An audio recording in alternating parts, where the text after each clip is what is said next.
Welcome to the Ahn Shin-Ae Show, where your mental fitness is our business. We are here to guide you through the difficult times in your life and to expose those who cause you difficulties. We do not manipulate context, we expose it. Enjoy our podcast. Share this podcast with your friends and families. Encourage others to be an active audience of our podcast and donate to our podcast via our Anchor podcast link.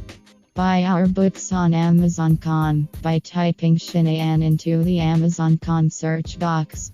Thank you. And now for something completely different.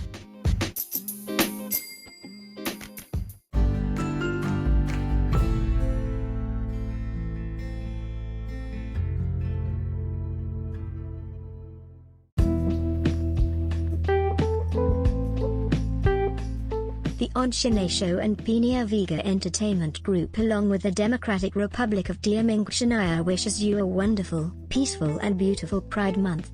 You are valid and nothing will ever change that.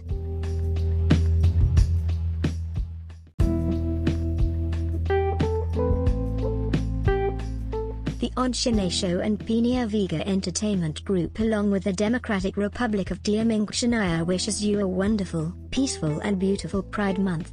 You are valid and nothing will ever change that.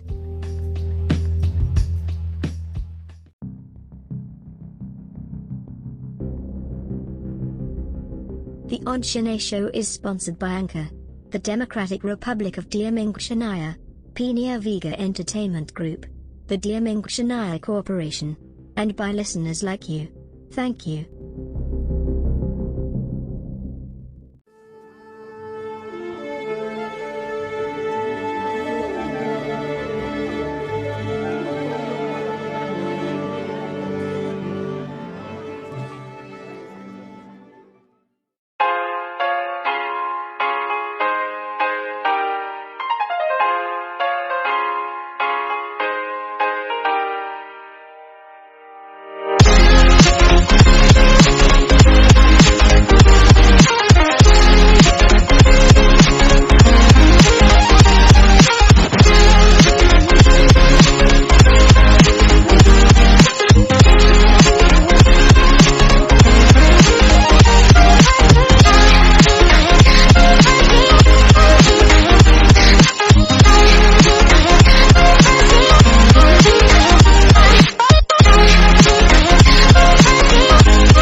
Something tells me this load of horse shit ought to be entertaining, if not completely bullshit.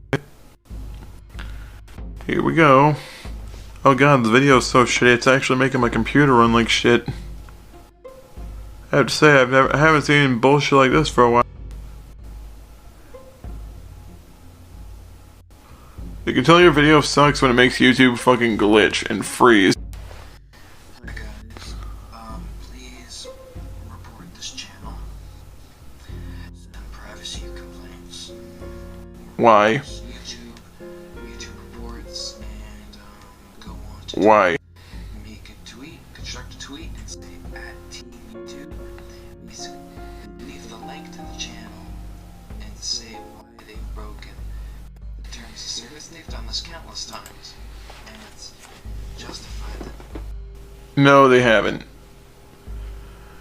These people have not broken YouTube's TOS. In fact, if anyone's been breaking TOS, it's been you and Ronnie constantly going around trying to spam people with shit that you know is illegal, trying to go out of your way to include links to shit that you know is a crime to even supply links to in people's comment sections because you don't like them. You've done all types of malicious, fucked up bullshit to try to shut people down or get people taken down because they don't like you for the fucked up shit that you admit to saying and doing.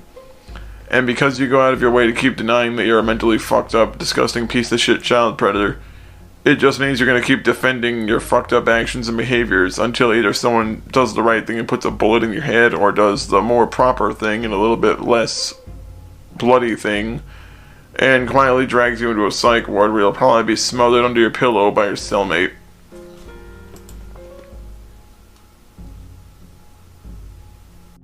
They get their channel removed, basically, because they hate it on me, Where? right? And they think that the way I think is really wrong, and it's actually not.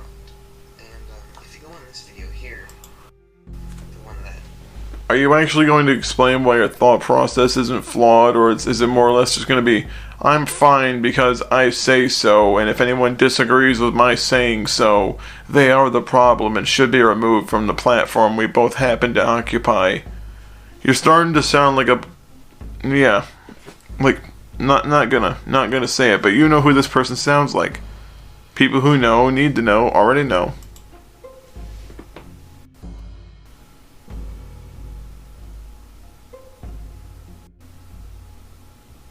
the one that says save to watch later, save to leave a share, the one right there.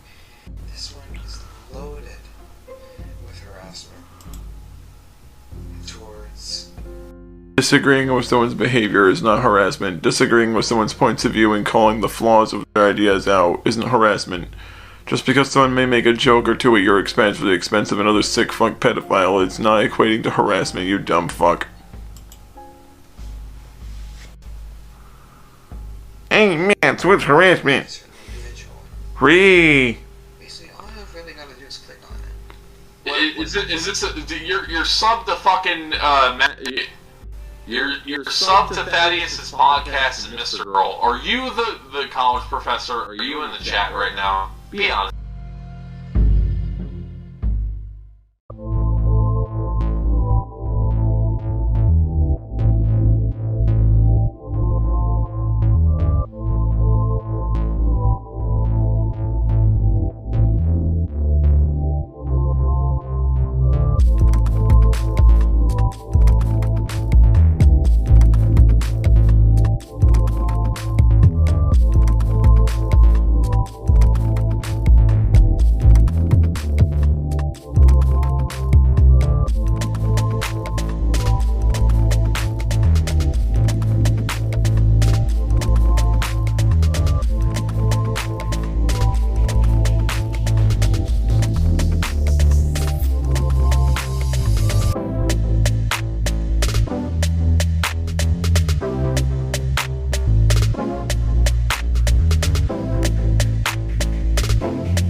This one. Falsely accuse someone of being a pedophile. Person in the chat. Now, I have. It wasn't a false accusation, it was a joke that was also tied into some things that they were openly admitting to in chat. So does that mean that everyone that even makes a joke at the expense of someone who admits to subscribing to some really sus people is an accusation? I mean, is that the line of reasoning we're supposed to follow, or are you just trying to make a zero offense out of into an 100 level offense, just so you can actively try to take people down? That's what it feels like to me. It just feels like you're mad that people don't believe anything you say. People go against your narrative, and because you don't like what people are saying about your narrative and about you for trying to push that narrative, it just sounds like you're going out of your way to scream and cry when people know exactly what you are, all because of your own admittance and your own actions, nevertheless. I have no ill feelings towards the man in this video. I think that he should Why would you? You're a pedophile just like he is. be free to do whatever he likes with no interruption. And that's where things get personal. That's where things get personal.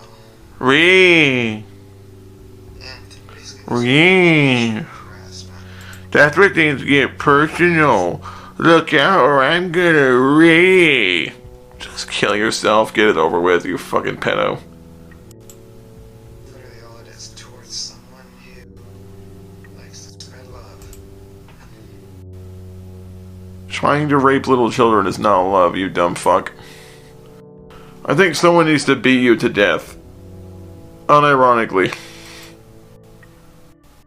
In this interview too, they think that he won. They think that when the gathering won, he lost. The reason that people think the bunny gathering won is because you didn't really support or discredit any argument.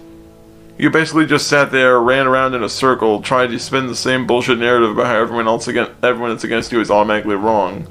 And because people weren't just going into this I win mentality with you, you went out of your way to like spurg out and cry. It's really what it is. You act just like Brainless does, because you go out of your way to scream about how badly you're winning, but then you immediately try to censor, shut down, and scrub away all of your detractors. That's not the action of a victorious man. That's not the action of a man who really feels victorious. That is the action of a man who knows he's painted himself into a corner, and is currently trying to scrub himself out of it with as many erasers as he could find. Poll was recently set up. By Ronnie. That's the dude you think won. Ronnie Vane or Bunny Gathering. It got a lot of votes. More votes for Ronnie Vane than it did for Tom. And Well, you also gotta take into account that Ronnie has like hundreds and hundreds of dick-fluffing accounts that he uses to inflate his own sub-counts, so it's really hard to believe the validity of a poll if there's no way to really verify that it's only one person voting one time.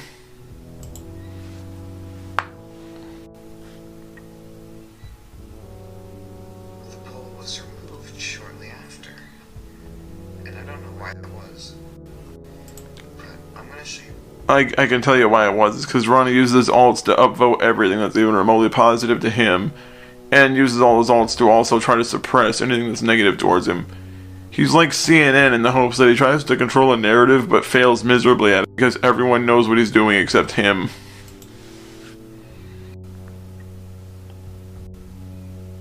Prove why we won. The goal of this stream was to clear Ronnie's name. You know what? Which he didn't really do. And that he's helping me for a good cause. But the goal that they stated that the stream was about was basically stuff regarding just why Tom thinks I didn't change, and they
It's not just Tom's perspective, you dumb fucking zombie-voiced pedophile. It's the perspective of any person that realizes that people like you don't change. You don't realize that you have a problem because you're always going to be sick. You're always going to be sick. You're never going to change. You're never going to become a better person because to you, you don't have a problem. To you, what you think is normal. To you. Which means, you, regardless of what anyone else says, you're not going to listen to anybody. Which means that nothing at all that anyone fucking says is going to permeate that lead-lined titanium skull of yours. You stupid fucking retarded child predator. Basically got to hear about it from Tom before, so it's kind of like a cheat. But anyway. No, it's not cheating because they followed the rules. They didn't sit there and ambush you with someone that you were not prepared to deal with. They gave all the information provided to them because you're so fucking stupid you'll brag about doing shit that you know is wrong.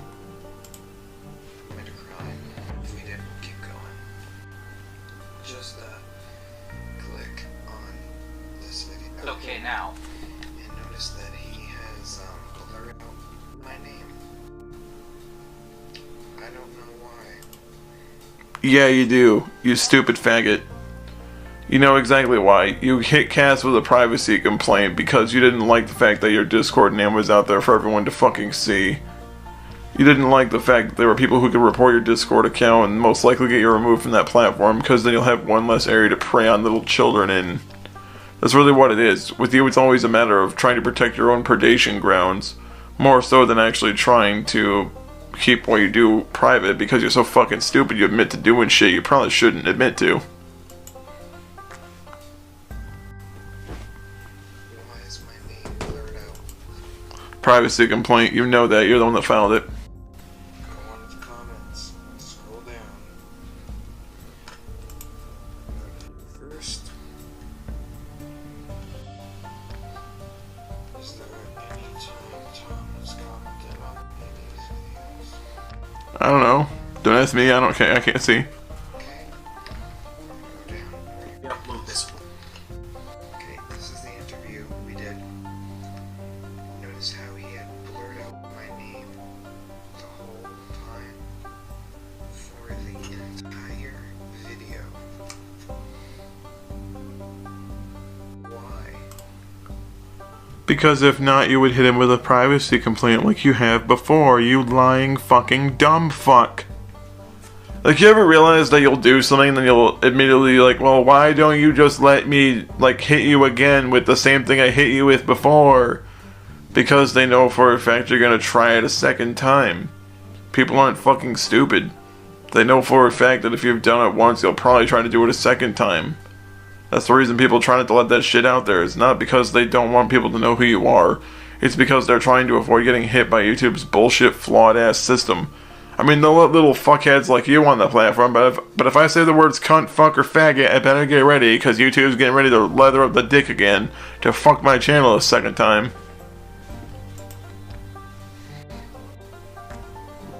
What's the point of that? It's made so that people...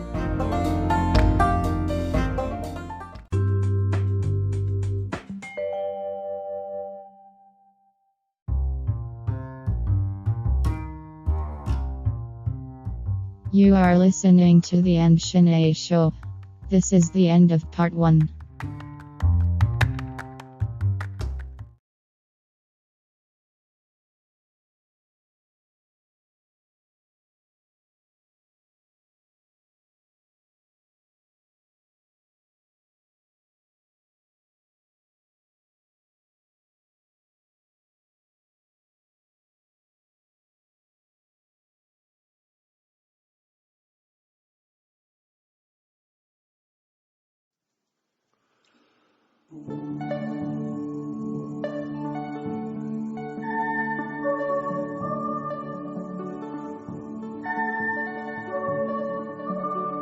Come with me, and you'll be in a world of pure imagination. Take a look, and you'll see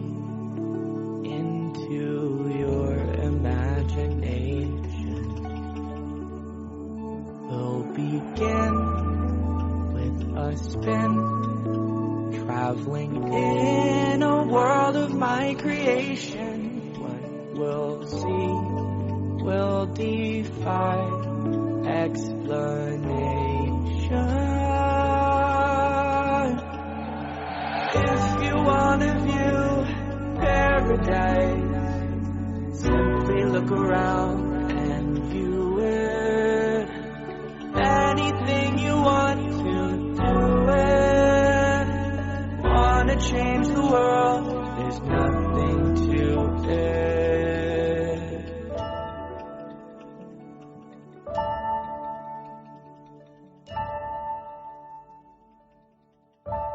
Get it? Pure imagination. It's a Trender reference. I'm owning it now. Ugh. It feels weird to be back. I vote we make this an adult coffee.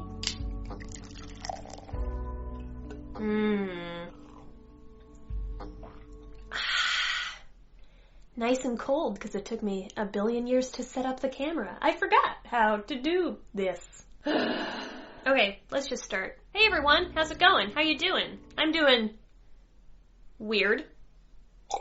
A lot has changed. I left YouTube for 1.5 years, almost 2 years. Ha! Just kidding. Editing Ash here. I was definitely gone for over 2 years, so sorry about that. I underestimated how long this big and emotional bad boy would take me to finish while I was also wrapping up grad school, so I have bad time management skills and I'm slow. Oops. A lot has changed. I left YouTube for basically 700 internet years. I confronted some unresolved trauma and I got a TikTok. Can you tell? I'm so sparkly now.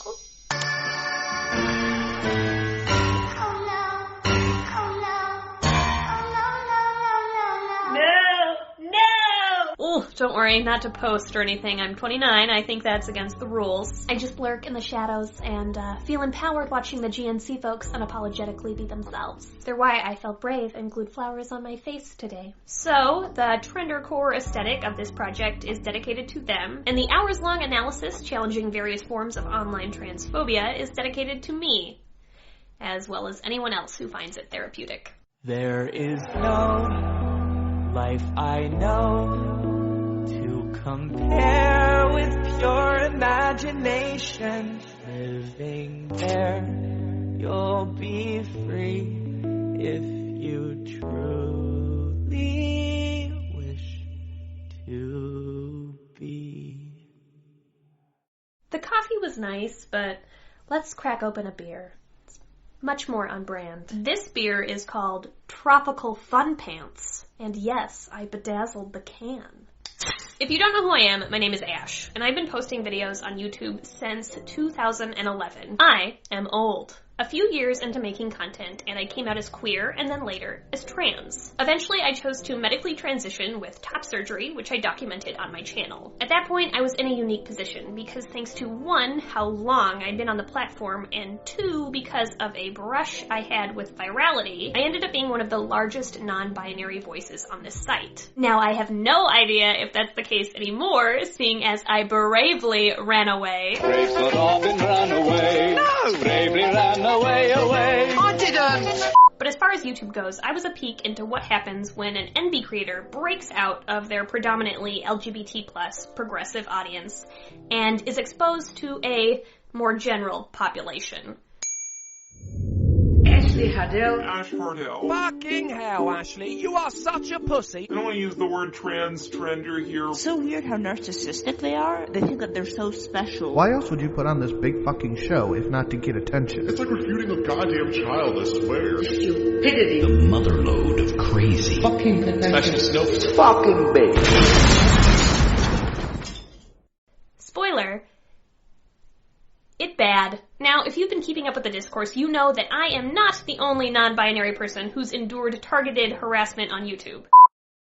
Hi all, it's Milo. It is frustrating and deeply saddening that my experiences of facing an online harassment campaign around 2016 are still relevant to conversations taking place on this platform. I've been afraid to post about myself online because Calvin Guerra and his fan base bullied me off the internet. After Calvin made that video, a bunch of his people came to me. He sent thousands and thousands of his followers and stans and whatever onto my channel, which was a lot smaller than his. Small trans creators have remained the targets of reaction videos that target trans people for their appearance and identities under the ruse of making a political argument. They said that I was too fat for top surgery. It looked like I still had boobs. I shouldn't have had surgery because I was stealing that opportunity from someone who really needed it. They told me to commit suicide. The result was that I no longer felt very safe or comfortable talking about my transition on this platform. Possibly the longest lasting effect of the harassment was the fact that I developed a lot of paranoia and hypervigilance. I became extremely afraid that someone would try to hurt me in person. Someone once messaged me to warn me that someone else was plotting on their Tumblr to come and find me on my campus and hurt me. This has affected me for years. And this was ages ago now, but it's still something that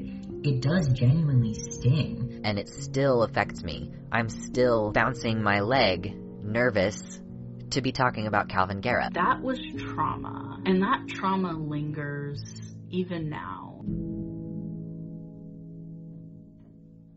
Watching my friends take a stand against the digital abuse that they and other trans people endured was healing, and it's empowered me to share my experience. Personally, I think my story is worth hearing because it demonstrates just how far-reaching and diverse hatred towards trans people can be online. You see, the mistreatment of trans folks extends well beyond any single influencer or genre of content. AKA, it's not just Calvin Guerra and non-binary cringe videos. Ye old anti-SJW YouTube might be over, but the persecution of trans folks online is not. In fact, nowadays, I think we are actually up against a much bigger and scarier kind of monster. And I'm speaking up because I'm a little worried that folks don't truly understand that. And I want to make sure that we don't fall into complacency. Our work is not done. There is still so much insidious bigotry out there that needs to be challenged. Now, I won't lie, sitting here and opening up about what I went through feels pretty vulnerable. I hate when YouTubers get dramatic. Now I won't lie. But for real. Now I won't... such a cheesy fucking line. Now, but it's real. But I hate saying it.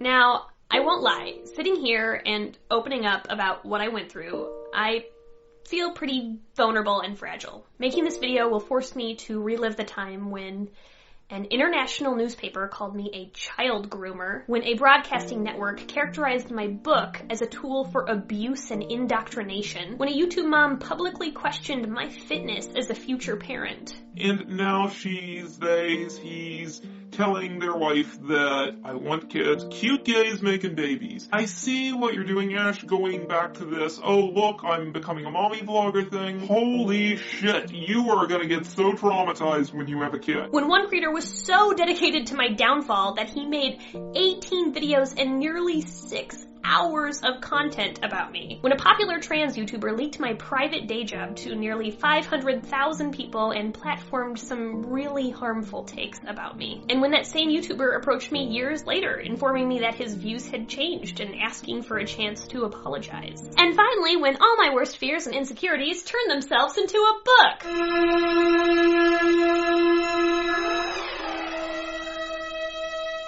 A book which mentions me by name and which at one point you could just walk into Target or Barnes & Noble and buy. Nothing like the mass distribution of a person's trauma, am I right? I need people to know that the stakes for not challenging some of these violent acts are high. We'll dive deeper into this later, but due to the transphobic backlash that I received, I ended up developing legitimate pathology. This included PTSD symptoms and a tic disorder. But worst of all, for a time, I was gaslit into viewing myself as something dangerous. Anti-SJWs, conservative media, trans medicalists, and trans exclusionary radical feminists were all hurling vile accusations my way. Accusations which I eventually started to entertain and later internalize. The worst of these voices called me a predator. They said that my actions were calculated, sinister, and that my goal was to convert young people into becoming trans for my own social and monetary gain. The more charitable critics slightly disagreed. They claimed that I myself had been brainwashed into the trans cult. This is the kind of crap that enables people like Ash to think that they're a special snowflake gender. She's wasting her adorable face by plastering it on the front of this social justice bullshit instead of doing something that's actually worthwhile. Like, you know, letting me fuck the shit out of her. Or maybe my transness was rooted in a fetish or a desire to be young forever. Ash seems to have this weird obsession with being childlike. It's definitely Peter Pan syndrome. Some people have accused Ash of having like a Peter Pan syndrome and wanting to remain a child more than they want to be non-binary. These voices asserted that while my efforts might not be malicious or even within my own conscious awareness, the effect was still the same.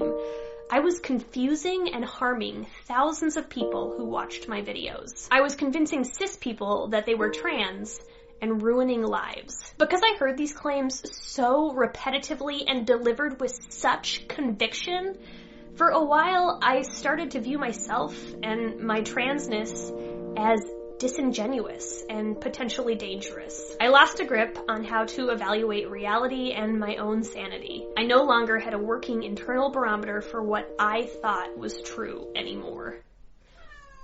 Arthur, that was right after the sad part! Wow, you just kill the moment. I'm talking about how I was so gaslit and you're all like, meow! Anyway, admitting that I internalized these false claims even for just a moment feels embarrassing. Even now, lingering influences from these messages still exist in my life. And I'm still working through a lot of the shame around how affected I was by some of these ideas.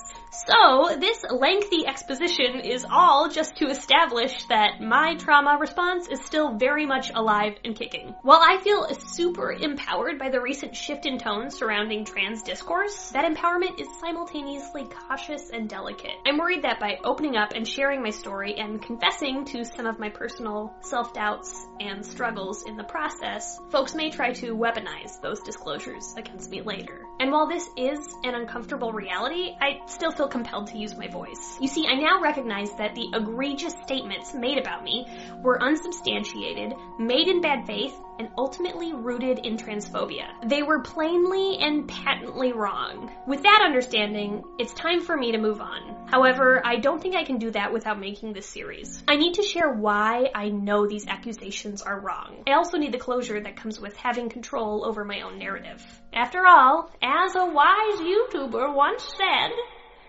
because I was hurt so publicly, I need to heal publicly.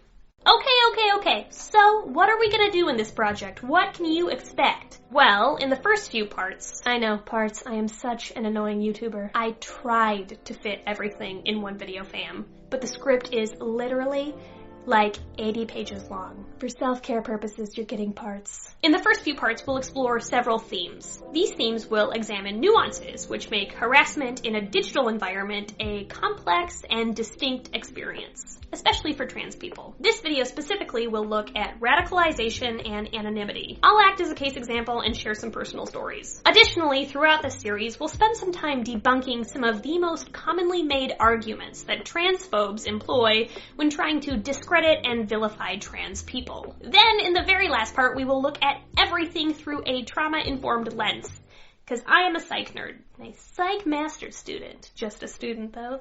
Just a student, not an expert. In that section, I'll break down exactly why and how an experience like mine, or Brennan's, or Milo's can be legitimately traumatizing. And I mean like rewire your nervous system and literally change your physiology traumatizing. Sounds fun, right? Let's go! Theme 1, Radicalization. It's no secret that the internet has proven to be a valuable tool for members of extreme ideologies to share their views, connect with one another, and insulate inside echo chambers. As a result, certain groups and individuals have become radicalized through social media. You're about to meet a man who says he was radicalized by alt-right figures via They're persuasive YouTube videos. Many folks believe that the YouTube algorithm specifically has a strong radicalizing influence, as it has a history of pushing users towards extreme and provocative content. This algorithm is what exposes non-binary creators to audiences that would not normally seek out their videos. This often includes enthusiastic transphobes, anti-SJWs, passionate trans medicalists, religious fundamentalists, TERFs, and more. All groups that most NB individuals would be far less likely to have confrontations with IRL. And of course, same goes for any marginalized people. If you belong to an oppressed group and you make videos about that oppression or about your identity, your oppressors almost certainly will find you in significant numbers. I recall noticing this phenomenon early in my YouTube presence. After I came out, I would vent to my real-life friends about the hurtful comments I'd get from the internet.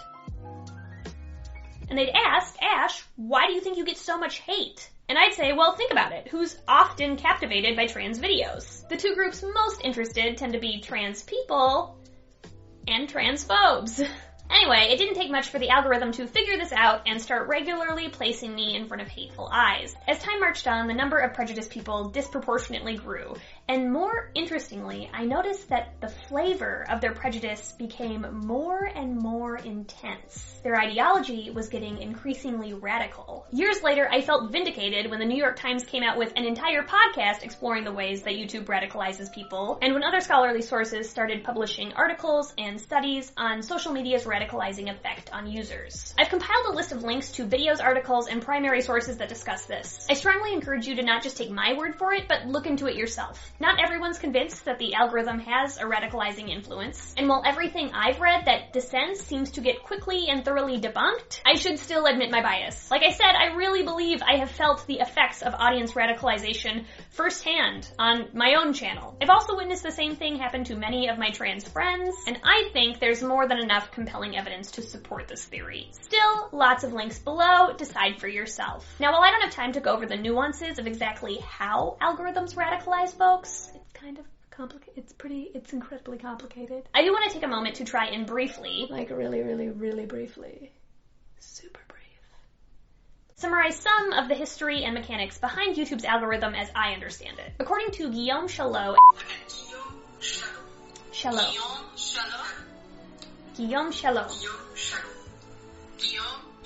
I had one of Grayson's French coworkers pronounce that name for me, so hopefully I don't totally mess it up. I'm sure I messed it up a little, though. According to Guillaume Chalot, a PhD in artificial intelligence and a former Google engineer, since the inception of the platform, the idea was to maximize time spent on YouTube at all costs, to make it grow as big as possible. Hurrah, capitalism! Chalot explains that the earliest versions of the algorithm attempted to achieve this by prioritizing clicks. But then, clickbait became a problem. Next, the algorithm prioritized watch time, recommending videos similar to those that folks were already spending most of their time on. However, eventually people grew tired of being recommended the same content over and over and over and over. So Google decided to revamp the algorithm once more, but this time they set out to help users actually expand their taste, using something called deep neural networks. So sciencey. By collecting millions of data points, they were able to create connections to the same kinds of videos that people were already watching, but now often with more extreme viewpoints. The same topics, but inflammatory, provocative, reactionary, radical. And this worked! In 2016, YouTube surpassed 1 billion hours of watch time per day. Wow. Users were effectively getting transfixed by the increasingly extreme content that the site was putting in front of them. YouTube had finally found its way to grow as big as possible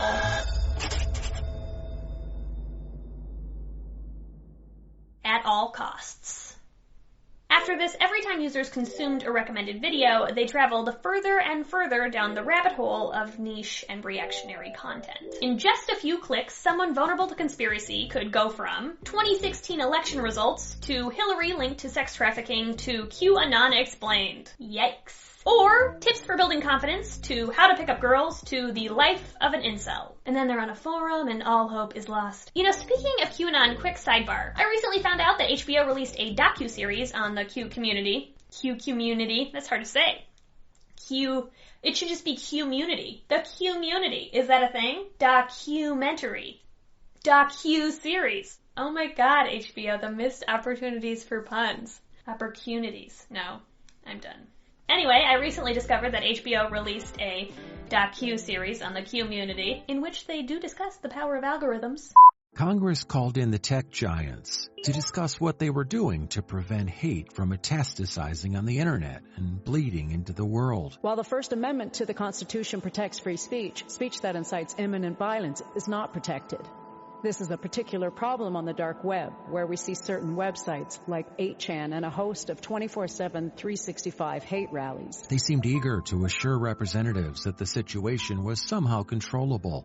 Of the 9 million videos that we removed in the second quarter of this year, 87% of those were first flagged by our machines.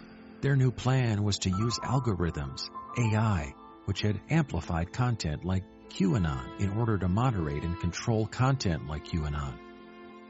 And in episode 4, at around 47 minutes, a screenshot of Gray and I just pops up. What? Conversely, automated moderation had intentionally or unintentionally blocked Black Lives Matter hashtags and silenced certain LGBTQ channels on YouTube. So that's a fun surprise connection I have to the wildest conspiracy theory of the decade. Love that for me. I think I get to crack open another beer for that one.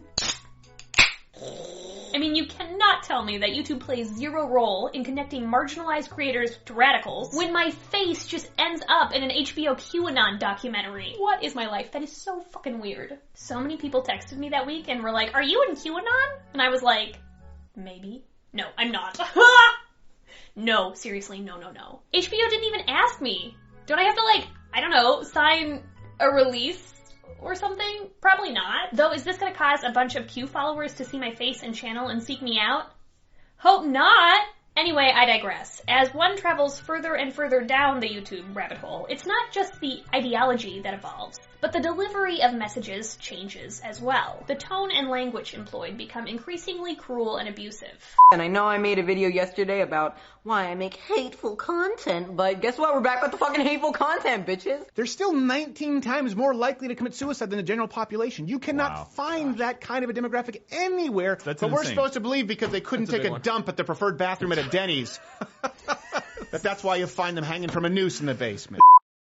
You see, given the erroneous claims that reactionary rhetoric usually holds, these people cannot actually contend with the ideas they challenge without relying on abuse tactics. Instead, they frequently revert to making fun of their targets' bodies. People who are transphobic do not subscribe to trans people on YouTube. Similarly, people who are snaggletooth phobic don't subscribe to you. Anyway, this week I changed my gender and went to Planet Fitness.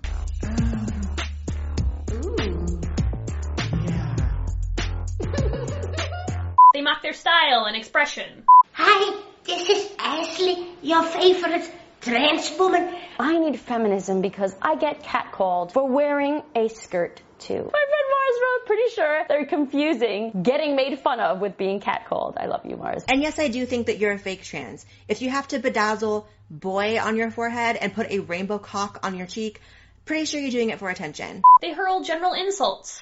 I commented on this one and said, stop tagging me and shit, you're annoying and act like an 11-year-old. Most of the people who complain about this kind of thing are the worst people. The most undateable, cringy, miserable individuals. Just very tacky. Entitled, smug, little shits. They purposefully misgender folks, and some people have even actively tried to trigger my dysphoria. Such a weird way to spend your free time. These channels also often like to find one unique individual or circumstance and try to paint it as representing an entire group of people. And sometimes, instead of actually critiquing the videos or people they're replying to, they just laugh at them. And then this one. Shut the fuck up. I can't right now. Just laughter with no actual rebuttals or criticism. On top of all the ad hominems and misleading spin, these channels also consistently use fear as a primary motivator. It's now okay for a man to hit a woman. That, in effect, is what a mixed martial arts league decided when it allowed Fallon Fox, a biological male, to fight as a woman simply because he identifies as one. You're a bigot if you disagree. Not only are you a bigot, if you bring up your children to disagree, the left will sick the authoritarian regime on you. I mean, this is the way this is going to go over the next few years. I think transitioning children is child abuse, right? The effect is that a generation of kids, soon to be multiple generations, have been plunged into mass psychosis. We are not merely validating mental illness, but creating it. Convincing viewers that they are under legitimate threat from opposing ideologies. Meanwhile, the same system, the algorithm that led viewers to radicalization, also exposes them to content creators who represent the worldviews they're afraid of, and who they've learned are deserving of ridicule. Just watch Blair White's "I'm trans for attention" video? Up next, here are some folks unironically talking about their non-binary identity. Enjoy, be nice. However, because these viewers have been led to trans content only after being exposed to it through fear-mongering reactionaries, they do not end up engaging with it to understand, but instead to destroy. Screw you f***ing non-binary snowflake. What? Oh, it's such a broken system. In 2019, YouTube put out an official statement acknowledging issues with the algorithm and announcing that appropriate changes would be made. CEO Susan Wojcicki even felt compelled to address the potential problems with YouTube's video recommendations when they noticed that millions of hours of COVID is a hoax content was being uploaded and consumed on the platform. Although some things started to get better after the 2019 algorithm tweaks, the damage had already been done. Also, let's be real, audience aggregation is still far from perfect today. So what does this mean for trans channels? Well, we can pretty clearly see that for years, and probably still to some degree presently, algorithmically, YouTube was working to bring trans creators, various groups of passionate transphobes, and fearful radicalized audiences all together. Not a good experience for the trans person in that scenario. For me, this manifested in high levels of attention from several extreme groups. But for the sake of brevity, I'll just focus on one. TERFs.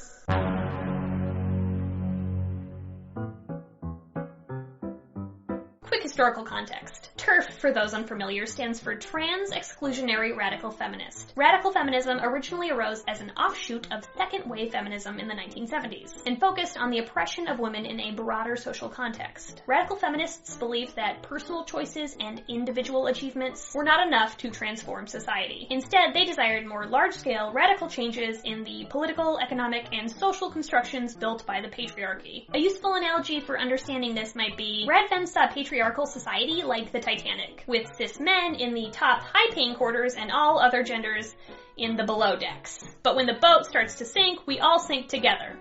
No matter what gender, no matter what's on your ticket, no matter what room you're staying in. And we can't fix it by just bailing out our own single pails of water. Rather, we all have to work together to build an entirely new boat. Or we die. Sounds reasonable, right? Yeah, radical feminism can actually be really cool in a lot of ways. The problem arose when TERFs took that general ideology, ran with it, and concluded that women are exclusively oppressed due to reproductive capability. And thus, the definition of woman should strictly be adult human female. TERFs also deviate from their political contemporaries in a few other ways, but we don't really have time for that. However, what TERFs are probably most known for today is their harmful and incorrect view that trans women are not women. I wanted to take the time to explain that because I want folks to understand that not all radical feminists are TERFs. But those who are exclude trans people from their feminism by invalidating their gender identities and advocating against rights and protections for trans people. This can include making it harder for trans folks to access care, or gatekeeping trans people from certain spaces, like the appropriate bathroom. And while TERFs mostly seem to focus their energy on trans women, as I, a trans-masculine person, am making this video, that is obviously not always the case. TERFs are also a problem for AFAB trans people because they view us as women, refuse to acknowledge our genders, make up dehumanizing, gross, and uncomfortable excuses for why we apparently call ourselves trans, constantly infantilize us, and work to take away AFAB trans people's agencies over their own lives and bodies. Something decidedly not very feminist, by the way. What I think is most intriguing about TERFs, though, is that the majority of the feminism that they engage in mainly seems to work to discredit trans people. Like, their feminism doesn't really appear to exist unless it's at the expense or exclusion of trans folks. Interesting, right? While I receive backlash from many TERFs, I am not super into the idea of platforming a ton of their voices. So instead, this brings me to one of the few TERFs I would like to specifically discuss.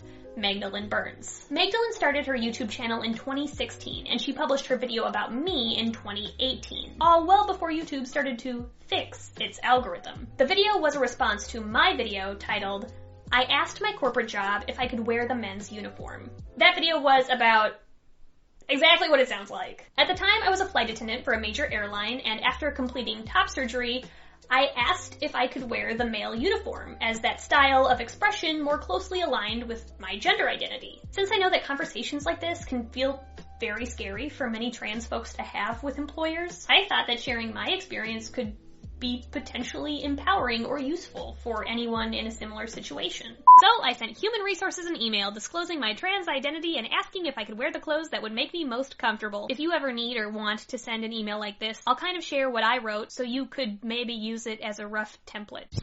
Moral of the story, asking for what you want can be scary, but it can also be totally worth it, and sometimes people will surprise you by how open and chill they are. I know I'm excited for real Ash to finally show up to work. In Magdalene's response, she critiqued me for not standing up to my workplace more than I did. She asserted that the company even having different uniforms for different genders in the first place was sexist, and that was the big issue at hand. She stated that by me moving from one uniform to another rather than challenging the greater policy, my actions were complicit in that sexism. And she expressed worry for my female coworkers who might have also been struggling with the same dress code. Thoughtful points, right? Like, she's not totally wrong. I stand by my choice to vacate the uniform gender category that was triggering my dysphoria. But like, why the categories though? Do we really need them? And do they gotta be based on gender? That seems weird. Don't get me wrong, I knew that our uniforms were dated and not great. I didn't love them. I just figured if the uniforms really were that bad, then some of the women in that group of 20,000 would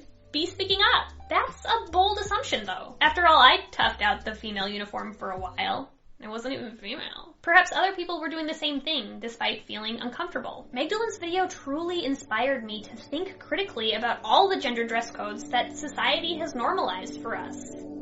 And that is exactly how radical content reels well-intended viewers in. It manipulates concerns about legitimate issues into excuses for scapegoating and villainizing marginalized groups. Magdalene's worry for my coworkers was a guise. You see, in addition to exploring the sexist nature of gender-segregated uniforms, her video also says I'm pathetic multiple times. We get that you didn't want to rock the boat. It's fucking pathetic. Calls me an ass kisser more than once. Yeah, Ash, I think at this stage we've all established that you're an ass kisser. I don't think that's in doubt. Ass kisser, ass kisser. As well as saying several other unkind things about me. This is an activist. Fuck off. States that my true and secret motivation for switching uniforms is to gain access to physically comfier clothing. But why do you have to disclose a trans identity just to wear comfortable clothes? She's describing a very normal desire to want to wear comfortable clothes as if it's like some sort of kink. It's really weird. It's like, why isn't she challenging the fact that she's not allowed to wear comfortable clothes? Why does she have to get top surgery? Asserts that I'm not trans, but rather I'm just a woman claiming to be trans. You had to go and fucking set up top surgery, and you had to go through these hoops pretending that you're transgender when the entire world knows that you're not. The entire world knows that you're not.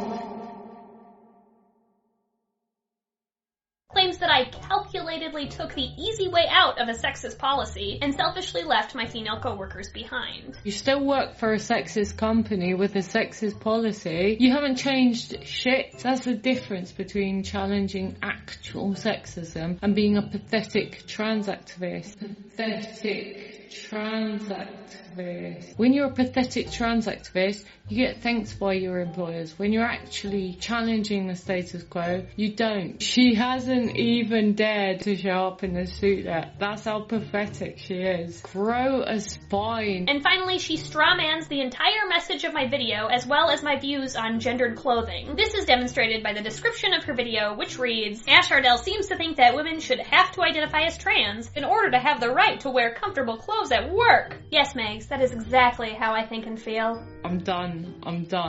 I've had enough now.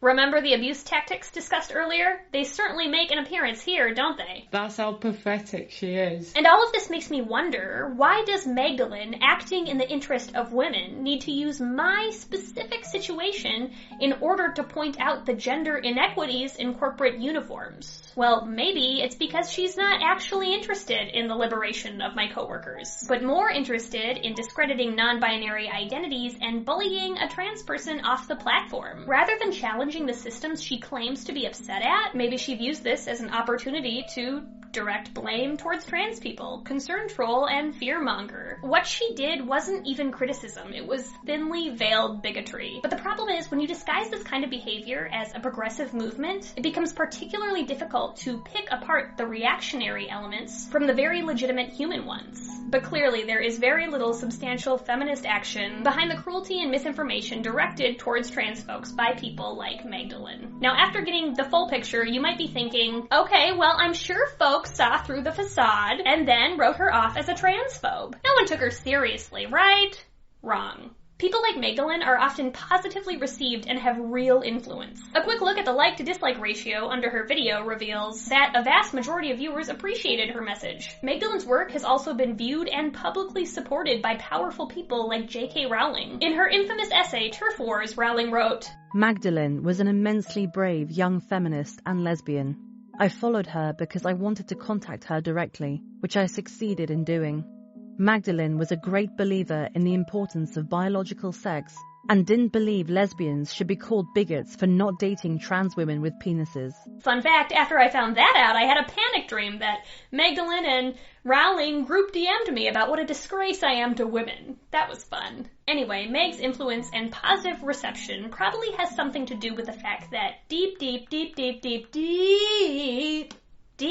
down, she makes some good points about sexism. Some feminists may feel that by rejecting the blatant transphobia in Magdalene's video, they are also rejecting the critique of sexist oppression. That is not the case, though. It is not as simple or as mutually exclusive as that. Sexism is real and it's a problem. Also, Magdalene's video is transphobic. Both things can be true. The existence of trans people does not perpetuate sexism. Anyway, this kind of reactionary content camouflaged as a progressive movement is not uncommon, and it's much bigger than just some people making hateful YouTube videos. It can also be found in widely distributed books. Excuse the midsection set change. I decided I had to take a break and switch scenery. So I'm pulling a contra and taking a warm, steamy milk bath, except all I have is almond milk. If my camera falls, I'm fucked. I promise I'm sitting in water. You just can't see it. And check this out. Glitter nipples. Glitter scars. Beer bath. Totally normal thing. This one's not bedazzled. This was truly a spontaneous set change break. Anyway. This is garbage. Sorry. This is Irreversible Damage, the transgender craze seducing our daughters by Abigail Schreier. Yes, I spent money on it, but I had to though, because I really needed to read the whole thing if I was gonna thoroughly critique it. Also, my plans are to vandalize it and then drop-lift it back at the Barnes & Noble in which I purchased it. Be gay, do crime. Not really crime though, just kind of a strange prank. Anyway, according to its own summary, this book digs deep into the trans epidemic, talking to the girls, their agonized parents, and the counselors and doctors who enable gender transition, as well as to detransitioners, girls who bitterly regret what they've done to themselves. Schreier offers urgently needed advice about how parents can protect their daughters. A generation of girls at risk for holes in their uteri. This cover art is my gender. This essential book will help you understand what the trans craze is and how you can inoculate your child against it. So I, sadly, read the whole thing, and the super TLDR is, because we live in a sexist society where it's hard to be a girl, young women are opting out of womanhood by just deciding to be trans. It also says things like, gender affirmative care is bad because being trans will almost certainly ruin your life, most people regret it. Also, influencers are trans mostly for attention and power. Also, YouTube will probably turn you trans, and being trans is the trendiest social contagion of the 21st century. Do it now. Irreversible Damage was published in the summer of 2020. And even though this was after I actually started to heal from all the transphobia thrown my way, this book is the perfect encapsulation of everything that fucked me up. And for that reason, it will be examined in almost every section of this series. Because it's just that bad. Now, if asked directly, my hunch is that Schreier would say she's not a TERF. Allegedly, she's not exclusionary of all trans people. After all, her book clearly states that while she's concerned about trans teens, she has no problem with trans adults. Schreier writes, I take it for granted that teenagers are not adults. For the sake of clarity and honesty, I refer to biologically female teens caught up in this transgender craze as she and her. Transgender adults are a different matter. I refer to them by the names and pronouns they prefer, wherever I can do so without causing confusion. Whew! Thank goodness. That means when we get to the portion on me, an adult, I won't be misgendered. Good. I was kind of worried. Okay. Here we are. Ash is in her late 20s, and she identifies as non-binary or genderqueer, meaning neither male nor female. Her pronouns are they, them. Her pronouns are they, them. And Schreier goes on to refer to me as she for the entirety of the section. This is a clear indicator of how Schreier's proclaimed respect for trans adults is disingenuous. She acknowledges my age, she acknowledges my pronouns, and still she misgenders me. Her pronouns are they, them. What a sentence. Pulitzer Prize! For someone who holds degrees from Yale, Columbia, and Oxford, I have a hard time believing that the irony and blatant disrespect in that sentence is lost on Schreier. She knows what she's doing. Her pronouns are they, them is meant to deliberately undermine my gender and model for her readers that this kind of behavior is acceptable. And just in case you're thinking, oh well, what if she worries that they, them pronouns could be confusing for cis readers? That doesn't necessarily mean she disrespects your identity. We watch her tell her mother for the first time that she's trans. Then why the heavy quotations? Trans. Also, what Ash wants to be, or thinks she is something in between. Wants to be, thinks she is, something in between. Okay, well maybe Schreier just can't get behind non-binary identities. If I were a binary trans adult, perhaps she would respect my transness. Because she's so chatty and adorable and looks like a very young girl, Ash manages to make trans look wholesome. I'm gonna barf in my mouth. Manages to make trans look wholesome? That's something one must manage? Because what? It's so inherently impure? In order to hide the deviant nature of transness, one must apparently go to great, chatty, and adorable lengths. One must manage it. And I'm glad I could be that person for the trans community. You're welcome. Also, is that like a compliment or an insult? The manipulation in Schreier is strong. She's like the mean popular friend in a movie who turns out isn't really a friend. If that's not enough for you, Schreier also misgenders several binary trans adults. She calls Caitlyn Jenner Caitlyn, and she says so many other gross things, fam, and while I really want to spill them all now, I can't. I have to wait, so... Now, I don't understand how, but if you are still not convinced that Schreier's work is reminiscent of TERF sentiments, consider that the front of her book features an endorsement from Ray Blanchard. As if that's a fucking good thing. It's not. Blanchard is best known for his academic research on autogynephilia, which goes to his famous hypothesis that all trans women are either 1, gay men who are too afraid to be openly gay so they transition, or 2, men who feel sexually aroused by the thought of becoming a woman. So they transition to get their rocks off? I hope I don't have to explain why his ideas are bad.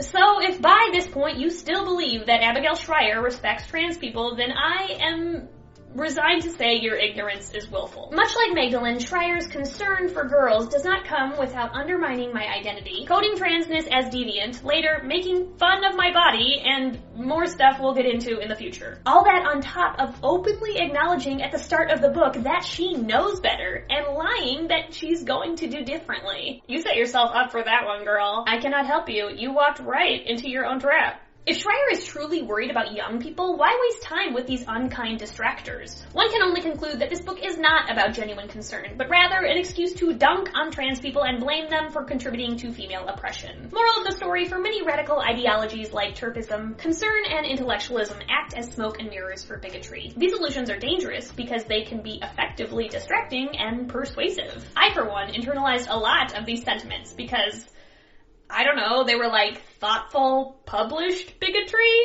They felt harder to dismiss than chud content and troll comments on YouTube anyway. However, these masks of progressivism are just that. Masks. The truth is, trans people are not a threat to women. We would both benefit from dismantling oppressive patriarchal systems. So we are allies, not enemies of each other. Still, these were the early seedlings that would later grow into my gaslit view that I was confused, regressive, and dangerous. Theme 2, Anonymity. Do you like my Thembo shirt? I do. It's cozy. My next beverage is called Fashion Mullet. Anonymity is another major player in flavoring the experience of digital harassment. This next section frequently goes hand in hand with radicalization and extremists, because anonymity makes attackers feel protected and thus empowered to speak viciously and unfiltered when addressing their targets. Speaking of unfiltered, if you are sensitive to abusive swears and slurs, I would skip to... Because the social rules of real life don't exist online, this puts trans creators in front of the cruelest vitriol. Anyone can make a secret anime profile pic account on Kiwi Farms, LolCow, 4chan, Reddit, Twitter, YouTube, etc., and feel safe posting their most bigoted hot takes. Not to brag, but the Ash Hardell Kiwi Farms recently hit 35,000 views, so... Ooh, that description though. Special snowflake YouTuber, non-binary edgelord, non-dysphoric trans feminist. And we can't forget the tags. Believes in 100 genders. Cancer. New level of autism. Ooh, it's the blatant ableism for me. Also, I thought we established earlier in this video that I'm not a feminist, so... What? My lolcow thread is pretty good too though. It's where I learned that I was punchable. So punchable. The most punchable YouTube personality I've ever seen. There are so many people I have to thank for this award. Now, it's worth noting that Anons are not restricted to textual abuse. Some have their very own video-producing YouTube channels. For instance, when anti-SJW content was all the rage, and a bunch of folks hid behind avatars, usually like anthropomorphic creatures. Back then, I was regularly on the receiving end of hostility. And because I'm a masochist, here is a quick montage of some cartoons being mean to me. What the fuck? What is my life? That's so weird. I can't wait until I don't have to worry about this showing. It'll just be like that. Oh, that's so cool! One day. What purpose is that for? The fucking thing about the children, man.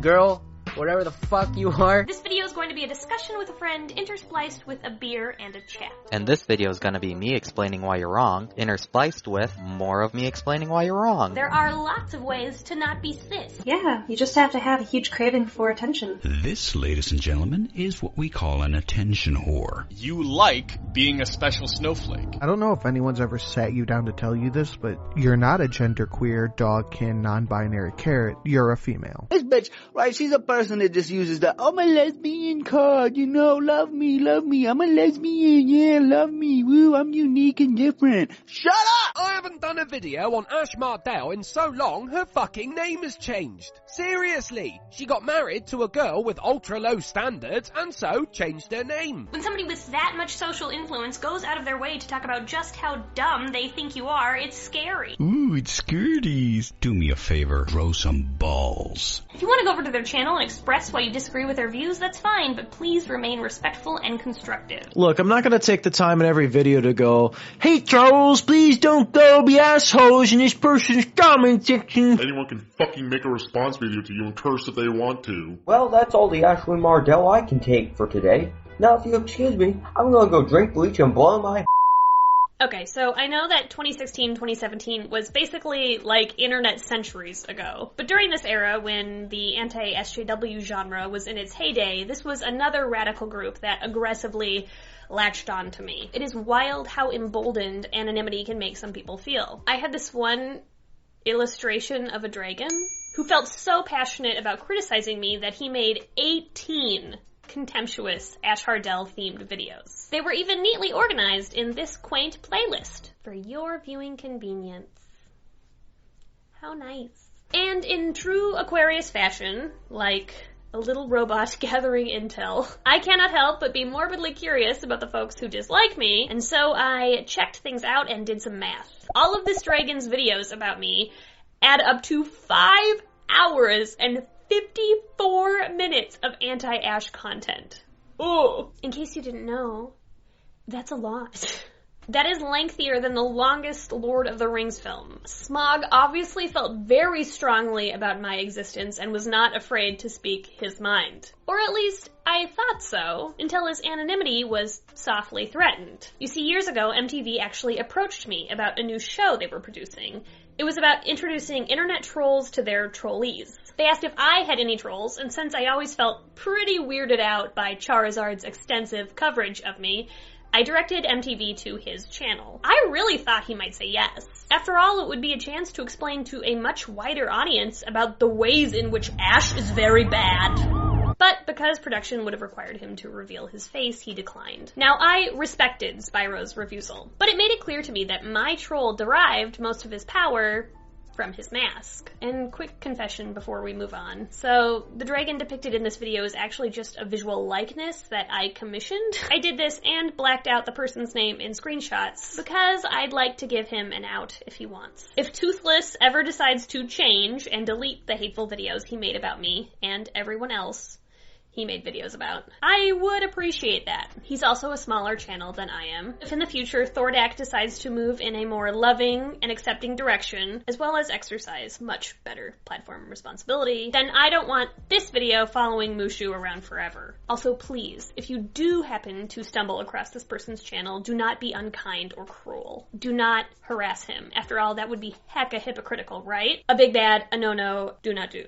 Anyway, beyond emboldening folks, it's also important to consider that anonymity makes it much harder to hold attackers accountable for more serious actions like hate speech, threats of violence, and doxing. And don't even get me started on that hate speech bullshit. You've cried wolf so many times that people are just praying for that fucking wolf to show up. So why don't you take your hate speech and shove it up your ass? Without the fear of consequences looming over them, these actions become more and more frequent. When we think about trans people specifically, we need to remember just how dangerous doxing can be. It can reveal dead names, out-closeted or stealth people, and it can make trans folks vulnerable to violence or disownment in their real lives. While my most sensitive information has never been successfully leaked online, someone did once, with the help of their followers, discover and non-consensually share my private day job. 500,000 people learned that secret, and I was pretty worried about transphobes harassing my employer or getting me fired. I've already made a video about that though, it's old news. So to recap, radicalization and anonymity. Online, these things work to put trans creators in front of the worst people, unafraid to say the worst things. They also expose trans people to an impressive range of stylistic abuse. As you saw, some of the transphobia I endured had real intellectual, progressive, academic vibes. As Ash Hardell is a subscriber to queer ideology, it hasn't occurred to her to unite with other female co-workers against this sexist policy. And some... Fucking hell, look at her face! She looks like an old lady picking up cat shit! Did not.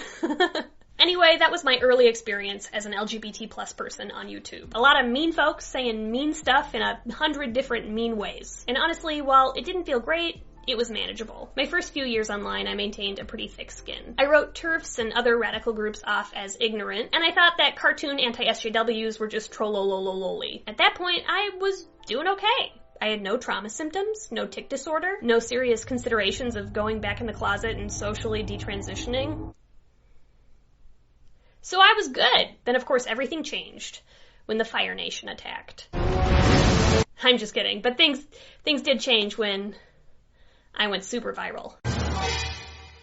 I hope all of you, enjoyed that. Stay tuned for next time when my backlash makes its way to international newspapers and television programs.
You are still listening to the Ahn Shin-Ae Show. This is the beginning of part 2.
cannot hit him with a privacy complaint, you dumb fucking bastard.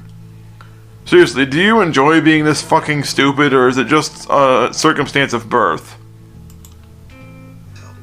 Did your parents dribble on your head, or did they just pelt you?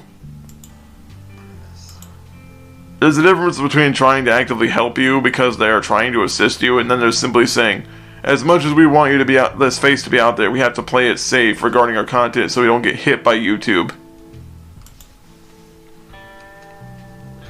Towards the end, let's see what's over here.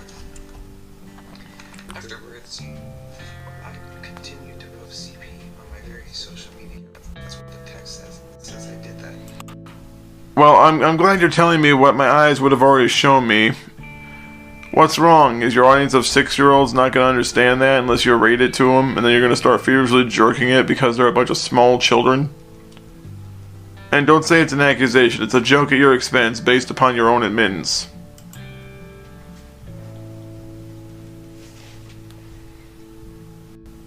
And, the truth is that I did it. And it's fine. It's fine that I did it. Then tell that to your local police department. I dare you. I dare you, dumbass. Walk into your police department and start telling people that you were using your Twitter accounts, your Instagram accounts, and whatever accounts you might have to spread around child porn. I dare you to say that, and just watch as all the police officers proceed to get their batons, tasers, and pistols out and unload on your ass with everything they got, like it's the beginning of RoboCop. Except vice versa, it's the criminal getting hit by the cop instead of the cop getting hit by the criminals.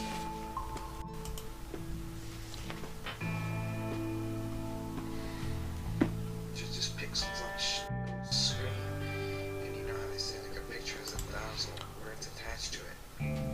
No, that's not what that saying is, you dumb fuck. They said a picture can say 1,000 words. But the words associated with it are nothing positive. And it's not a matter of the pixels, it's a matter of what the pixels are, or what the pixels are representing or preserving a record of. What would those words be? The pictures I sent. Happy, beautiful, gorgeous. Stuff. Depression, drug abuse, suicide, anxiety, self-hating, self-loathing, hatred of others, distrust of others, avoidance of relationships, avoidance of friendships. Basically, all the negative things that a person can go through as a result of being in that shit, those are the words more prominently tied to those types of things. Because the people featured in them, not only do they not see a penny from it, but they most likely are killed afterwards. And if they're not killed afterwards, they spend the rest of their life wondering, who saw it? Could someone that they have known seen it? And if so, what will they think of them? It's a matter of them hating themselves after what people have done that to them. Because when you're a kid, you think that everything that people do to you is your fault, especially when the anxiety and bullshit that it creates follows you around and destroys your self-confidence in a way that you can never be a complete person. At least not without years of therapy and years of trying to break from the stigma that now follows you as a survivor of this type of abuse. But you know, what do I know? I just went through it myself. Not recently, mind you, but you know what I mean.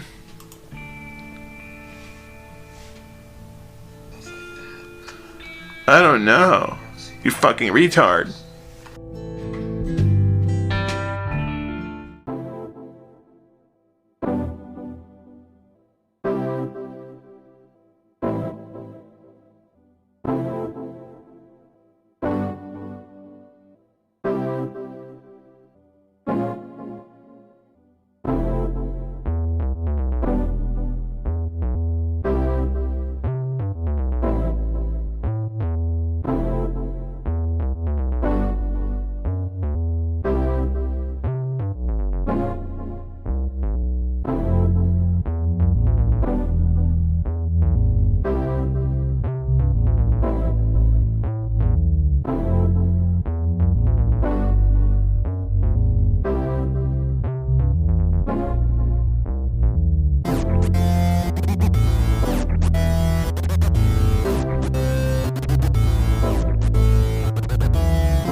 the edge. Feel like I'm floating through the air. The pain I felt is paid for, all is said and done. Oh, I am restricted, fixed upon the web. I need to kick the habit that my mind is breathing in. Break out, I've got to see. Spent all my life holding all of it closely. I played it innocent, a feel of discontent. I'm finally facing it all, fearless.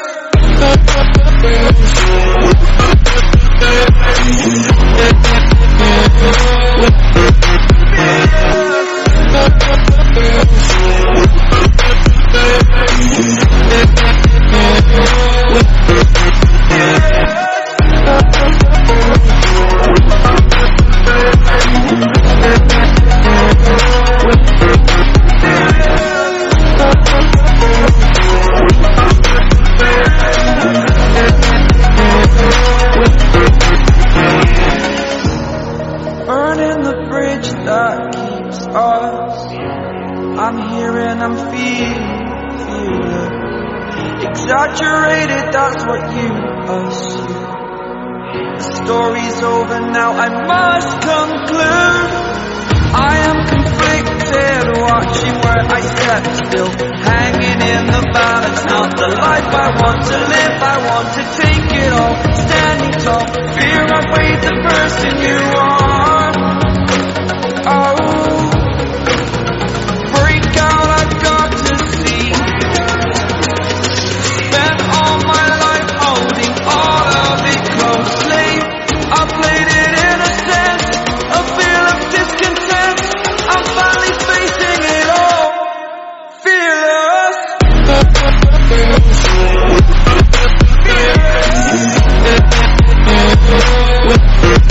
Fearless.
No, it's not.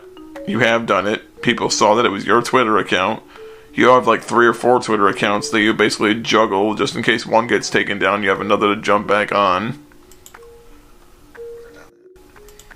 You say that, but people have no reason to lie, whereas you do. It's all a matter of motive, and your motive is simple.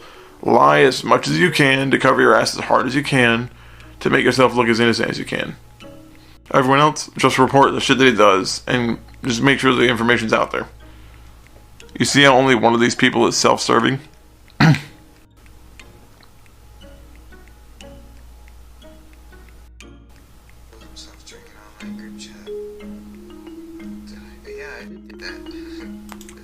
Why is that funny, you fucking idiot?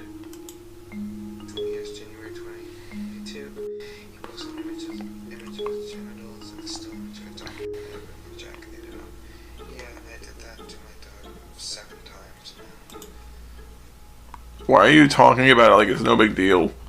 This is why people like you are fucking dangerous, is because you don't understand the difference between right and wrong. You don't differentiate the two because you don't understand that there are divided lines that we have for a reason. And the fact that you talk about this so openly and so frequently, like you talk about it with so much fervor, that it's obvious that you legitimately don't care what you do to others, or what it could mean to others if you do it to them. Your entire concern is, if it's good for you, it doesn't matter. If it hurts someone else, oh well, just as long as you benefit.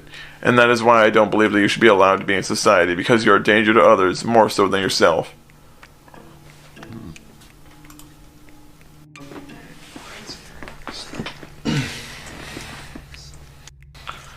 This level of bullshit's actually drying out my throat.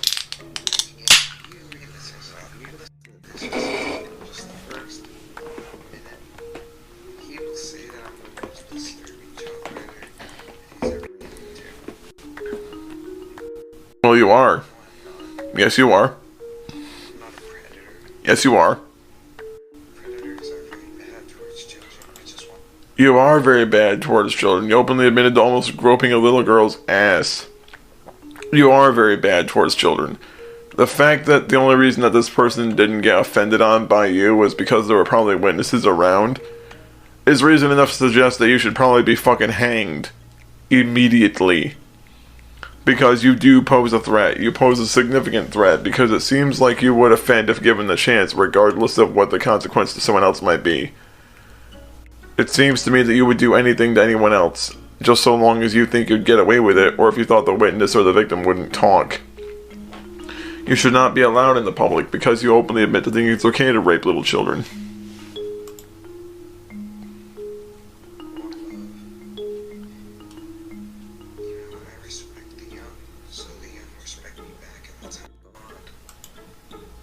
Dude, your whole idea of respecting people means that you aggressively try to stalk and harass them like a psycho.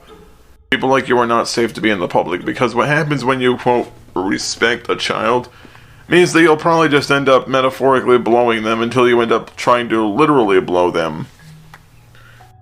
And then the cops will go from metaphorically kicking your ass to literally beating your ass as they drag you into prison.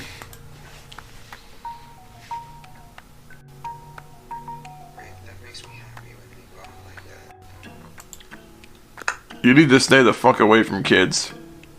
You do. There is legitimately no reason at all for you to ever be around children. There isn't. Given the fact that you admit to dehumanizing children, given the fact that you admit to sharing CP, given the fact that you admit to thinking it's okay to even have CP, given the fact that you find it appropriate that these people are being abused in these materials, people don't want to be around that. People have a right to say that you're a sick fuck. They have a right to call you a sad little fucking freak. Because what you're doing is not okay. You're not helping anyone. You're just causing harm. You're contributing to shit that destroys people's lives. Potentially for the rest of their life. And you don't care because it's in the name of what you want instead of all the people that could be harmed as a result.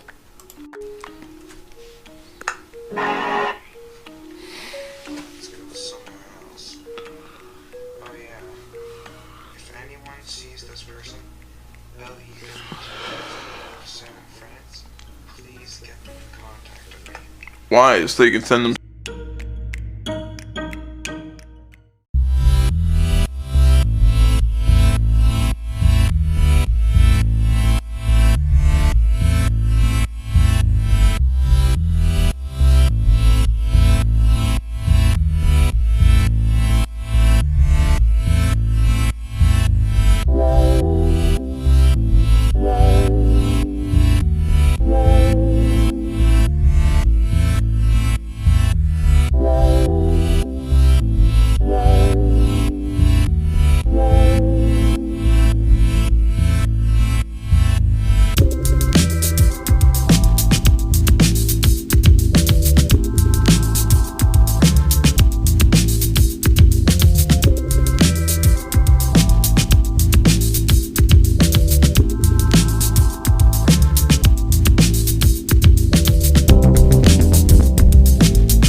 CP.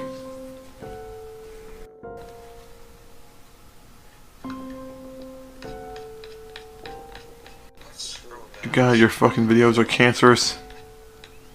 This is all misinformation. No, it's not.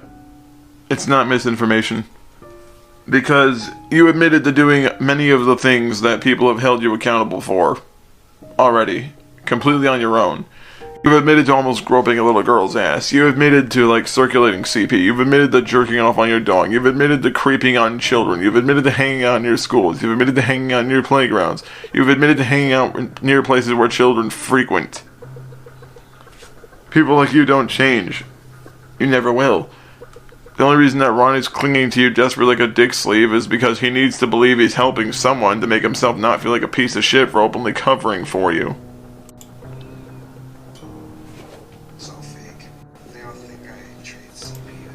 Then how about you actually prove it to be fake? Actually show the DMs between you and Ronnie and their entirety. If you really want to prove yourself innocent and exonerate both of you of the things that people say, then prove it with something other than, no, don't look at me, don't look at me, look at the bullies over there, don't look at me, don't look at me, they're a bunch of bullies. Because it just comes off as a, wow, look over there, look over there. And then you immediately get back to doing what you were doing a minute before where people told you not to do that. Yeah, you do. About what? There's nothing that... Yeah, the sad part is you're not the first pedophile that he's openly associated with.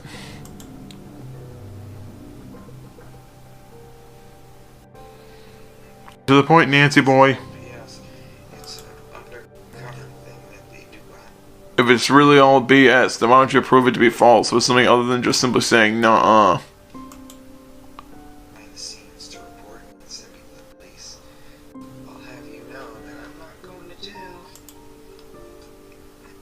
Not yet. Why wouldn't you go to jail? I mean, if the law enforcement gets enough evidence to consistently prove that you are indeed distributing child pornography, it's not going to make a difference whatever laws they have in whatever laws they have in Canada, because as soon as they realize that the laws have, like, crossed beyond that, it's going to become a federal case instead of a national case.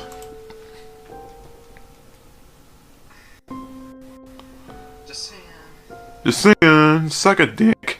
You egotistical fuckface. I'm invincible because they don't feel like going to Canada and kicking my ass. Yeah, it isn't like people could find your parents and contact them with all the shit you've done and then they can sort it out. I think it'd be funny to hear your parents beat the shit out of you. I think it'd be hysterical hearing the sound of your mom pell you with something from behind the keyboard.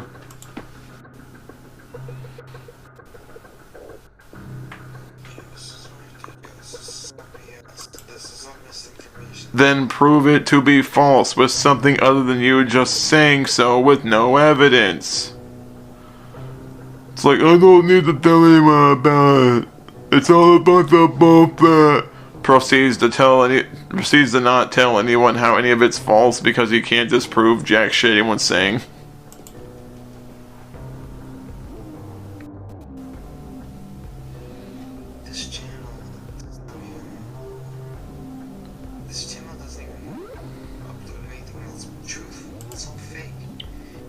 Well, wait a minute. A minute ago, you admitted to doing things that they said you did.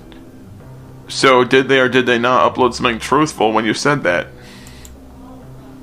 This information is all fake. Prove it. I hope someone strangles you in your sleep.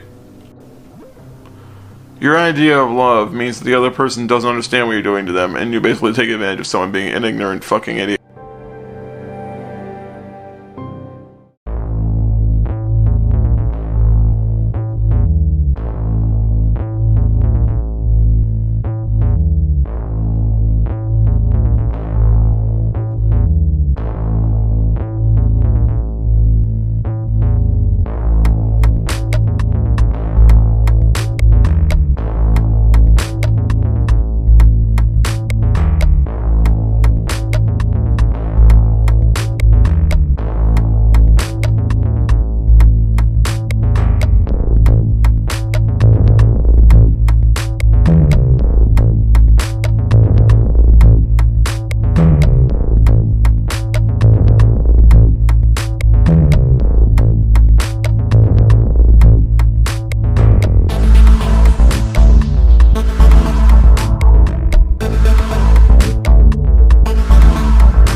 understand, but you and I will carry on.